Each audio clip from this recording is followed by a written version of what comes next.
Хумхай санаатай хүмүүсийн 10 дугаар сарын амрахыг харцгаая. За одоогоор хумхай санаатайгаар хишиг цанчир гараг нь 9 сарын 1-ээс хойш загсны орд руу буцах хөдөлгөөний явцтай иргэн нүүж таны 2 дугаар хаус руу орсон байгаа. Тэгээд энэ 2 дугаар хаус дээр дараа жилийн Валентин хүртэл байрлана. Энэ хугацаанд хумхай санаатын хүмүүсийн төвлөрөх сэдв нь хоол, хүнс, мөнгө, материал үйл хэрэгүүд, мөнгийг хэрхэн олох хандлага суралцах, эсвэл мөнгийг хэрхэн хэмнэх тухай, ухаалаар зарцуулах, хэрхэн хөдөлмөрлөж мөнгийг олох тухай гих мэдчлэн материалын сэдвүүдээр хумхуу төвлөрсөн байгаа. Дээрээс нь жилийн ихээр сарны зангилаанууд таны 2 болон 8 дугаар хаус дээр ирсэн байгаа учраас таны хувийн амжиргааны зардал болон өөр бус хүмүүстэй холбоотой мөнгө төгрөг, магадгүй энэ өөр зээл эсвэл дундын хамтын өмч хөрөнгө, хин нэгний санхүүжилт ч юм уу. Ямар нэгэн байдлаар мөнгө санхүүгийн сэдвүүд нь маш ихээр эрчимцэн байгаа. Урт хугацаагаар харж үзэх юм бол өнгөрсөн 3 жилийн хугацаанд хумхууд мөнгө санхүүгийн хувьд бага зэргийн дутагдaltaй ч юм уу эсвэл мөнгө санхүү нийлүү жоохон хязгаарлалттай эсвэл бага зэрэг өмнөхөөсөө илүү харамж болсон ч юм уу те гэх мэтлэнгээр мөнгө санхүүгийн тал дээр сахилга баттай байж суралцж байгаа тийм цаг үе болж өрнөж байна. Санчрын даалгавар нь таныг мөнгөнд суралцахыг уриалж байна. Тэгэхээр энэ хугацаанд өнгөрсөн 2 жил хагасын хугацаанд таны хийж гүйцэтгээгүй орхигдуулсан асуудлуудыг 9 сарын 1-ээс хойш дахин хөндөж эхэлсэн болов. 9 сарын 21-нд болсон нарны хэртэлт мөн таны 8 дугаар хаус дээр болсон байгаа. Мөн өмнөх сарны хэртэлт мөн адил 20 дугаар хаус дээр болсон. Тэгэхээр энэ юу гэсэн үг гэхээр 21-ээс хойш таны мөнгө санхүү, үр зээл, эсвэл ямар нэгэн даалд нууц үйл хэрэг, эсвэл ямар нэгэн сэтгэл санааны гүнзгий сэтгэл санааны асуудлууд ч юм уу те эсвэл ямар нэгэн өхөл амьдралтай холбоотой асуудлууд, ямар нэгэн нууц асуудлууд, мөнгө санхүүгийн асуудлууд, эсвэл ямар нэгэн оккулт зүйлсийг та суралцж байгаа, ямар нэгэн эзотерик зүйлс суралцж байгаа ч юм уу те тиймэрхүү сэдвүүд нь шинээр эхэлж байгаа, шин эхлэлийг тавьж байгаа тийм цаг үе болж өрнөж байгаа. Магадгүй зарим хумхууд 21-ээс 21 болон 22-оос хойш үр зээл тавьсан ч юм уу, эсвэл тэр үед ямар нэгэн үр зээлийг төлж дуусгасан ч юм уу, эсвэл ямар нэгэн байдлаар таны нууц тэм сэтгэл зүйн асуудлууд эсвэл тэр даалд нууц үйл хэрэгүүд нөхөл амьдрал секстэй холбоотой асуудлуудад дээр шинэ эхлэлийг тавьсан тийм цаг үе өрнөж байгаа болов гэж таамаглаж байна. 9 сарын 11-нд санчир гарыг сугар гарагтай эсрэгцэж чинь тэгэхээр 8-аас 13-ны хооронд сугар гарагийн нөлөө орж ирснээр энэ нь маш эерэг таатай байдлаар нөлөөлнө. Та гадаад байдлаад гойж хөөрхөн болох, үсээ өөрчлөх, эсвэл өөртөө анхаарал тавих, өөр тохиолдолд дуртай зүйлдээ мөнгө үрж эсвэл амттай зүйлсийг идэх ч юм уу, бэлгэсэл тавих ч юм уу, эсвэл бусадтай нийгэмшиж таатай цагийг өнгөрөөх гэх мэтлэнгээр энэ нь маш таатай, тухтай, тайван материалын байдлаар нөлөөлөх боломжтой. Магадгүй зарим хумхай санаатай хүмүүс энүүд хайр дурлалын асуудлууд нь эерэг таатай, дажгүй, давгүй байна. 9 сарын 26-нд санчир гарыг буд гарагтай гурвалжин аспект төсөв нь 23-наас 29-ний хооронд та хөдөлгөөнтөө толгойгоо ажиллуулсан, мэдээлэл дамжуулсан, маркетинг хийсэн, эсвэл бусалтай харилцаж буй, эсвэл ойрын айлд гарч иш тийш явж гих мэтлэнгээр маш хөдөлгөөнтөө оюуны энерги гэхээр шаардсан өдрүүд 23-наас 29-ний хооронд болж өрнөх боломжтой байна. За мөн ижил цаг хугацаанд санчир гараг ангараг гарагтай гурвалжин аспект төсөв нь энэ хугацаанд ирч хүчтэй байж болно. Магадгүй санчир гараг таны 2 дугаар хаус болох мөнгөний хаус дээр байгаа учраас мөнгө санхүүтэй холбоотой асуудлуудад илүү ихээр төвлөрч мөнгөийг олох гэж илүү хичээж биеийн хүчний ажил хийх ч юм уу. Ямар нэгэн тийм эрд зоригтой мөнгө олъё, одоо зүгээр баяжий гэсэн тийм хандлага өөрчлөж магадгүй юм. Гэхдээ энэ сөрөг талаас харах юм бол ангараг гараг нь таныг хит хурдан, хит бодлогогүй эсвэл хит яруу сандруу байдлаас үүсэж гимтэж бэртэх ч юм уу өвдөх эрсдэл дагуулах учраас болгоомжлоорой гэж зөвлөе энэ хугацаанд. 7 дугаар хаусын сэдвийн хүрээнд 10 сарын 17-нд нар бархуу сад гарагтай дөрвөлжин аспект төсөв нь 13-наас 21-ний хооронд нөлөөлнө. Энэ хугацаанд хаваасын харилцаа, гэх мэтлэн нэг харилцаа, гэрээ хэлцээр өвлөл цуглаан гэх мэтлэн бүх төрлийн нэг харилцаанд маш эерэг таатай боломжууд дүүрэн байна. Магадгүй хаваасын харилцаа нь онцгүй байсан бол энэ үед сайжрна, эсвэл та хоёроо ганцхан явбал боломжтой танилцсан, эсвэл ажлын хамтрагч ч юм уу хин нэг чадварлаг хүнтэй уулзрах боломжтой, тийм боломжтой таатай үе байх болно. 10 сарын 24-ний аспект болж байгаа сөрөг байна. Учир нь нар дэлхийн ман гарагтай эсрэгцэж байна. Тэгэхээр энэ хугацаанд 23-наас 26-ны хооронд таны харилцах хүмүүс танд онцгүй санагдах ч юм уу, эсвэл танд онцгүй харьцах, тантай онцгүй харьцах, эсвэл таныг дарамтлах ч юм уу те гих мэтлэнгээр танд таагүй, тухгүй, эсвэл ямар нэгэн байдлаар зайлшгүй төгсөх шаардлагатай харилцаа, гэрээ хэлцээр байх гэх жишээний байдлаар нөлөөлж магадгүй. Тэгэхээр Эхний аспект бол эерэг таатай байна. Сүүлийнх нь харин онцгүй байгаа болохоор болгоомжлоорой. За 10 дугаар хавс буюу ажил мэргэжил, карьер, нийгмийн харилцааны урамсгалыг харцгаая. За 9 сарын 22-наас хойш ангараг гараг таны 10 дугаар хавс болох ажил мэргэжлийн хавс руу нүүсэн. Тэгэхээр 22-наас хойш маш их ажилтай болж эхэлсэн. Эсвэл завгүй болж эхэлсэн. Шийдвэрлэх асуудлууд их байсан. Эсвэл ажил мэргэжлийн сэдвийн хүрээнд хүмүүстэй маргалдах шаардлага гарсан ч юм уу. Гэх мэтчлэнгээр хамаг ирч хүч, хамаг биеийн энерги ажилдаа зориулж байгаа, карьертаа зориулж байгаа тийм цаг үе эхэлсэн байна.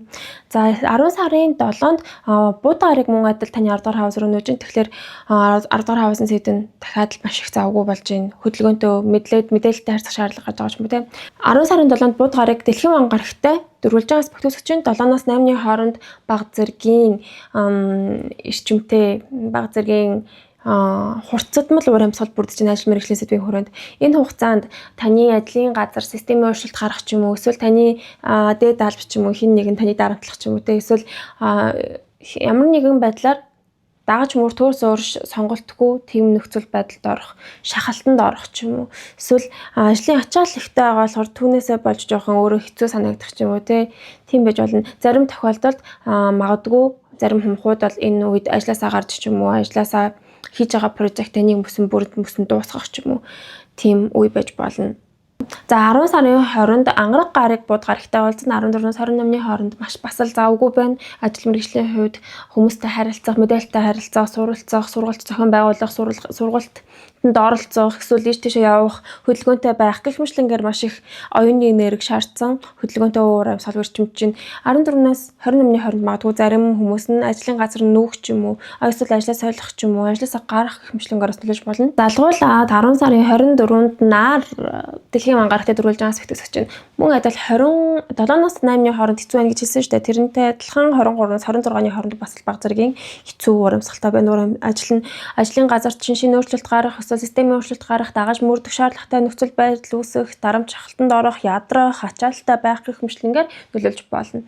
За 10 сарын 24 болон 28-нд бархас сад гарагийн нөлөөг авч ийн. Таны одоо бууд гараг, ангараг гараг 22-аад 10 дугаар хавсаар болохоор. За тэгэхээр 21-ээс 11 сарын 3 хүртэл ерөнхийдөө бол ажил мэргэжлийн сэдвийн хүрээнд эерэг таатай боломжууд бүрдэх, эсвэл ямар нэгэн таатай боломж өсөлт тэлэлт, ажлын газар томрох, эсвэл хувийн бизнес чинь томрох, эсвэл илүү карьерээ илүү хөгжүүлэх боломжууд үүсэх ч юм уу те, эсвэл ажлын ачаал маш ихээр нэмэгдэх гэх жишээгээр нөлөөлж болж байна. Гэхдээ энэ хугацаанд давхцаад 10 сарын 26 болон 31-нд бууд ангараг мөн адил санчир гарагтай гурвалжин аспект үүсэж байна. Тэгэхээр мөн ижил цаг хугацаанд санчир гараг нь таны ажлыг хүнд хэцүү болгож байгаа, хязгаарлаж өгөх ч юм уу те, эсвэл таныг хөгжүүлэхийг хичээж илүү их ачаал өөрүүлж, илүү хариуцлага оноож, сахилга баттай байлгаж, илүү хөдөлмөрөө гаргасны эцэст бархас сад гарагийн тэр өсөлт тэлэлтийн нөлөөг авчирж өгж байгаа тийм зэрэг хамтдаа орж ирж байгаа.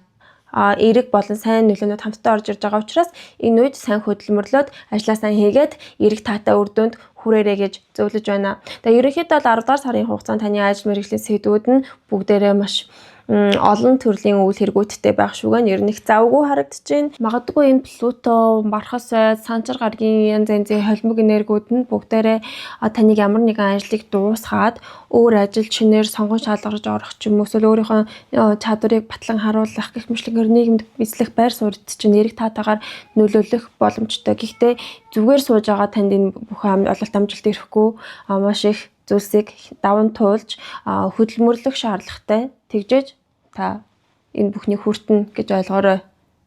За 4-р хаваас болох оршин суудаг газар, орон сууц, таны амьдардаг газар, эсвэл таны гэр бүл, хамаатан садан, цусны төрөл, эсвэл таны хувийн бизнес, YouTube хаяг, эсвэл онлайн шоп, вебсайт гэх мэтлэн хувийн бизнесүүдийг бас харж болох юм.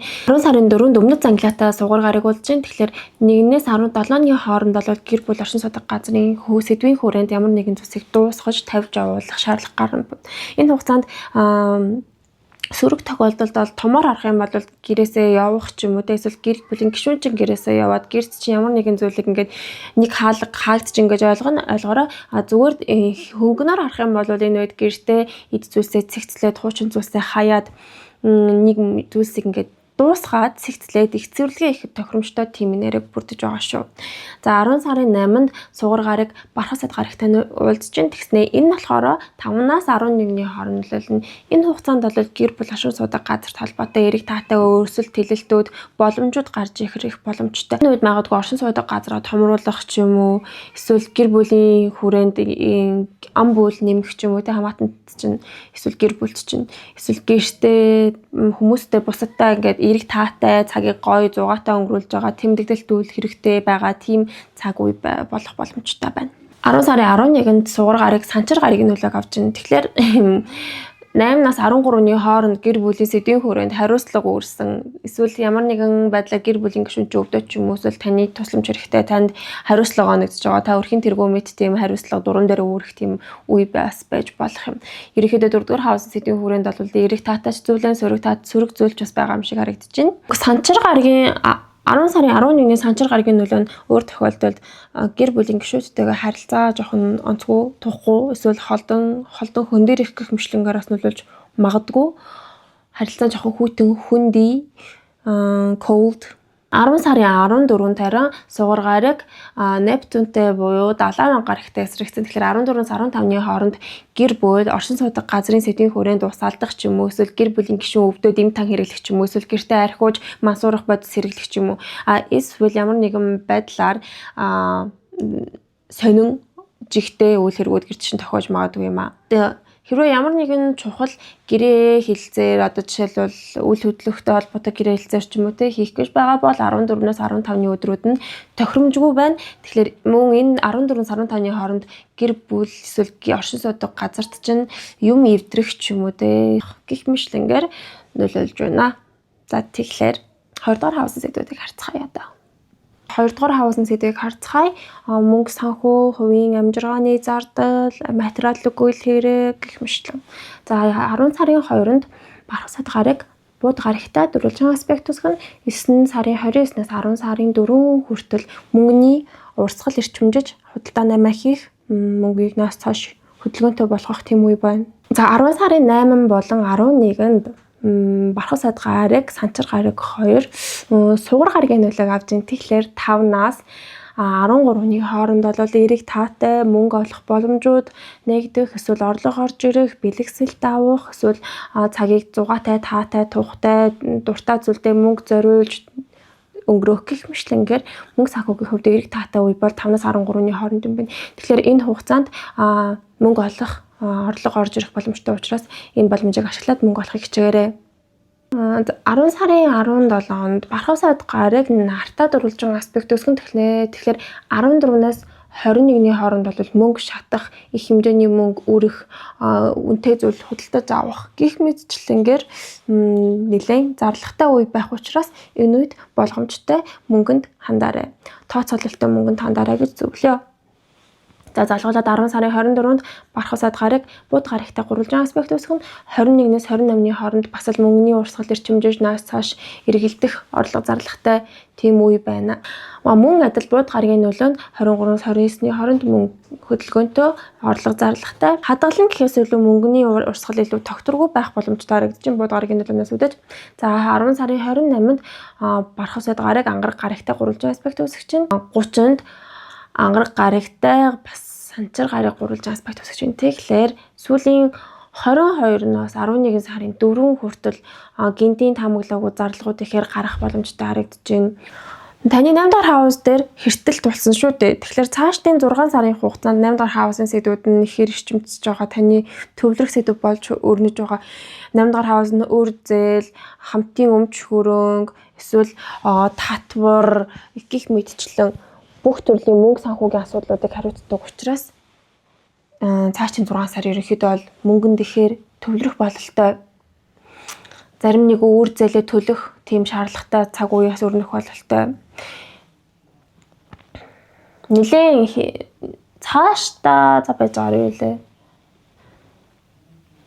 Бараг 26 оны тал хүртэл дунд хэсэг хүртэл мөнгө санхүү үр зээлийн асуудал бол таны төвлөрөх сэдв байсаар л ах болно. Хэрвээ та маш их үр тавьсан байгаа бол одоо хүртэл тэр өрүүддээ илүү их төвлөрөх, төлж дуусах, мөнгөнд илүү хянамга хандах шаардлагатай тийм цаг үе өрнөж байгаа. За тэгэхээр амжилт хүсье. Баярлалаа. Баяртай 11 сарын forecast-аар иргэн уулзацгаая. Like, subscribe дараарай. Маш түвш.